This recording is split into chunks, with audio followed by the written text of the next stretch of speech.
Crecí aquí en La Habana Vieja. A veces quiero asociar también mucho de lo hecho, de lo que hago con arquitectura, con mi vida aquí en La Habana Vieja. La Habana Vieja fue un sitio que cambió en los años 80. Sí, todo lo que vemos hoy es una ilusión creada después de los años 80, 81. Antes de eso era completamente distinto. Yo creo que no se pintaba prácticamente nada de azul, no había tantas plantas ni tantos adoquines en la calle, ¿no? Pero bueno, crecí en La Habana Vieja y tengo una gran relación con todos estos barrios.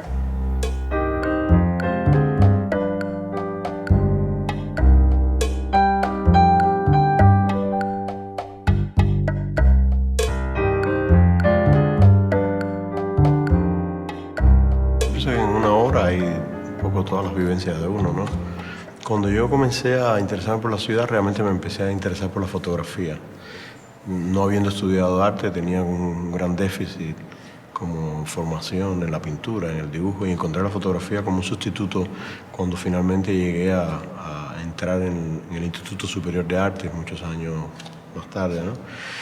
Y encontré que realmente la fotografía, al final, de estar documentando cuestiones en general, ¿no? Evidentemente el primer sujeto que existe es la ciudad.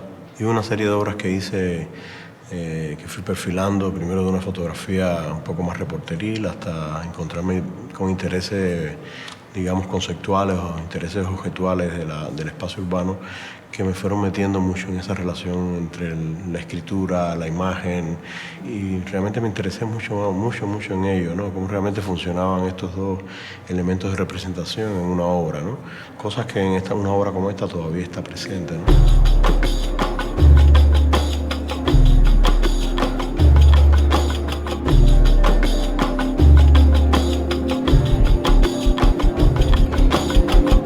Proyecto que está relacionado con toda esta idea de las tiendas abandonadas o en desuso de La Habana o sufridas, ¿no? Tiendas y negocios de los años 40 y 50, y un poco a partir de ese material, de los terrazos y los nombres originales de las tiendas, pues he creado esta serie de escrituras, que es una especie de nueva poesía a partir de los nombres concretos, por ejemplo, de Reina o el Volcán o la General.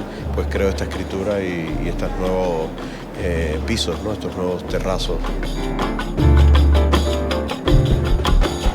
Es un proceso fotográfico común de casi escaneado del suelo original, y después se han impreso, se han cosido en Flanders, un proceso tradicional del jacquard loom, de las máquinas de tejer tapices, ¿no?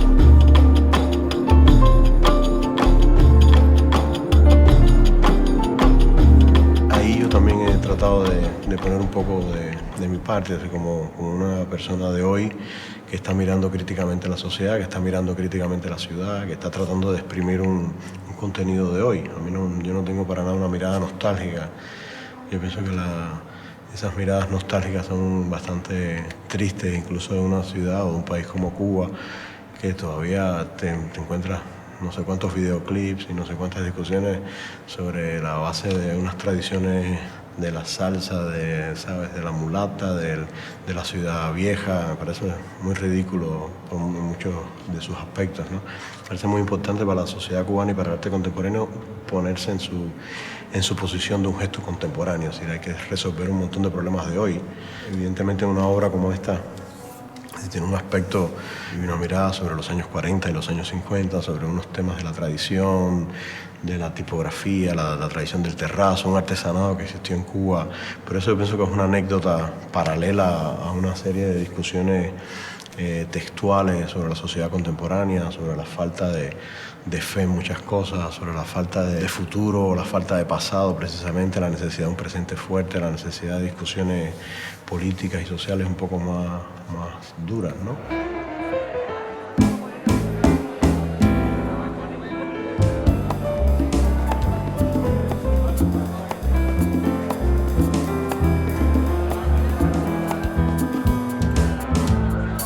Estamos en HB, un sitio muy loco, fantástico, y comienza a ser importante para el arte cubano también mostrarse en su conjunto, y también es una tentativa de feria de arte.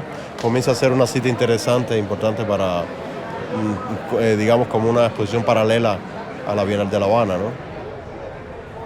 Son una serie de blueprints. Trabajo tanto con arquitectura, estoy como un poco agotado ya de hacer dibujos, fotografías, diseñar edificios, y me faltaba un poco tocar la idea del blueprint, esta idea del mensaje que está escrito en paralelo sobre las obras de los arquitectos, sobre los textos de los arquitectos, sobre los planos de los arquitectos, que a veces tienen una gran importancia, y me interesaba mucho sacar la información del dibujo para devolverla a la escritura. Mi obra tiene mucho que ver con la literatura y bueno, me parecía que era ideal también hacerlo alrededor de estas especies de legos en cristal que estoy haciendo hace un tiempo. Así que de eso se trata, ¿no?